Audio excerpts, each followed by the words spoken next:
Шингэлтэй дүүргийн 33 дугаар цэцэрлэг. Өвөл.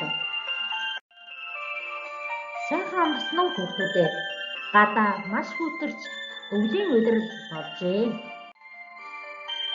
Өнөөдөр цаг агаарын онц байдал болж цасан шуурга шуурч маш их хүйтэн болж байгаа шүү хүүхдүүдээ.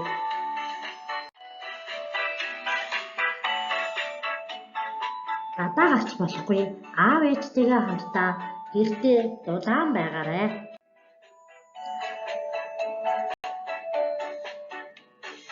Халуун хуулцай, аац, цэцэрхэн сайн ууж, дархлаагаа сайн дэмжээрэй хүүхдүүдээ. Өвөл шүдгээ аав ээжтэйгээ хамтдаа уушаарай. Өвөл. Цавтай өвөл, мөстэй өвөл, цаан хүүрэг, жавартай өвөл, хүүхэд бидний хүлээсэн өвөл, гүйтэн гэлгүй, хүсдэг өвөл, цан чаргаар улгадаг өвөл, цагаан тишүүрээр улгадаг өвөл, цас мөсөн дээр тоглохгүй бол мөнгөн өвөл гомд нь байх та.